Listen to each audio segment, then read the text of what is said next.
Thank you, Mr. Chairman. Couple quick questions. Obviously, we're concerned about flooding in the northeast corner of my state. Drayton continues to struggle with the order from FEMA to take down the levee. They have sent you a request. Have you acted on that? I understand that the request has arrived at FEMA. We have not taken an action yet on it. And when can I expect that action? So right now, I am looking. We need to read through that. We have another month in terms of the period of time that's in front of us. And as I discussed with you earlier, I also need a sense of what the solution is that's going to follow. And we'll continue to collaborate with you and the rest of the delegation on that. Well, there's a famous saying, winter is coming, but in North Dakota, spring is coming. Absolutely. And if you could expedite the review, I don't think that we can solve all the problems with that levee in this review, but getting an approval or an extension so that we can assure the people of Drayton that they are going to have flood protection during what looks like increasingly will be necessary given their flood situation. And the very clear commitment that I'll make to you, Senator Heitkamp, is we will not be taking any adverse action while there's any flood fight that is going on. But it would be nice to know that in writing, and so please expedite your review. Second issue, basement exemptions. Yes. Obviously, we have a number of communities in North Dakota.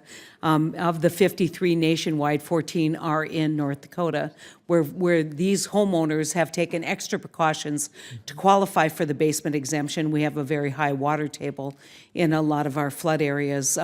What's your personal position on continuing the basement exemption? I think the basement exemption makes sense. I think that the examples there in North Dakota are a case in point. And when the maps were updated in those communities over the last year, I reissued that exemption.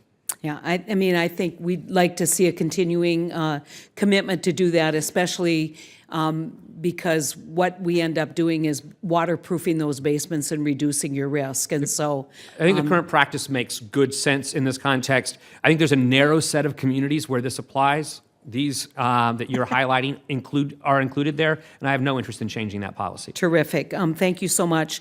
Let's get back to private flood insurance, because I think that one of the concerns that I have as we go forward is what we've been talking about here, which is cherry picking. Right.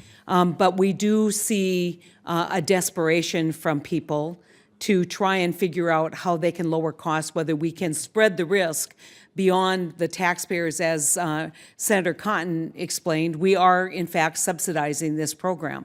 I think the 500-pound gorilla that we haven't talked about yet in this committee hearing is there a political will to continue to subsidize the same way we subsidize crop insurance for farmers? Will we ever get to, I mean, if we could ever get to a risk pool that would in fact be broad enough that private insurance could in fact enter the market, make money, and provide the coverage, we don't need this program. Is that correct? If we were in a position by which flood cover was included in a homeowner's policy the way that they are in some other countries, you are correct. Have you ever looked at a process whereby we could cover catastrophic loss, what that would be, and then leave the kind of day-to-day kind of operations of flood insurance, up to $250,000 to the private insurance market? So this is a piece, and this is a bit from a historical perspective, that was experimented with. There's an authority that still exists under the National Flood Insurance Act that was used up until 1986, by which they did that. The companies don't appear interested in that, to my knowledge, in terms of categorically taking over all the first $250,000. I think that whatever steps we take in this reauthorization need to put us on a vector. And if that's the choice of where Congress wants us to go, we can develop it in that way. Yeah, well, I think that was the choice they made in Biggert Waters, but you see we're all here screaming that didn't work.